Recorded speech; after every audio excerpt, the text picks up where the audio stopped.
ఇది తెలంగాణ సివిల్ న్యాయస్థానాల చట్టంలోనికి సంబంధించి చిన్న సవరణ అధ్యక్ష. ఆ సవరణకు సంబంధించి ఈరోజు ఈ జూనియర్ సివిల్ జడ్జికి సంబంధించిన కోర్టులలో ఏదైతే పెక్యూనరీ జ్యూరిడిక్షన్ ఉందో ఇంతపూర్వకం 20 లక్షల రూపాయల వరకు పెంచడం జరిగింది అధ్యక్ష. దానివల్ల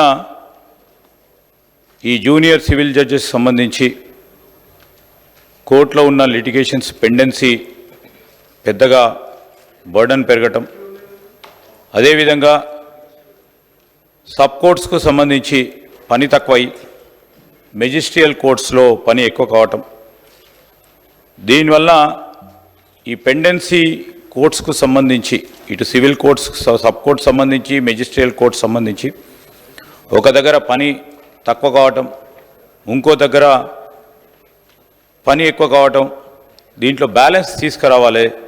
ఈ పెక్యూనరీ జ్యూరిడిక్షన్ ఏదైతే ఉందో 20 లక్షల నుంచి 10 లక్షల వరకు తక్కువ చేయాలి. దాని భాగంలోనే సెక్షన్లు 5, 9, 16 తెలంగాణ సివిల్ కోర్ట్స్కు సంబంధించిన చట్టాన్ని సవరణ చేయడానికి ప్రత్యేకంగా ఇది కూడా తొందరగా, అదేవిధంగా క్వాలిటేటివ్ జస్టిస్ జరగాలి మరి వారందరికీ కూడా అని ఒక ఆలోచనతోనే ఈ సవరణ సభ ముందర పెట్టడం జరిగింది అధ్యక్ష.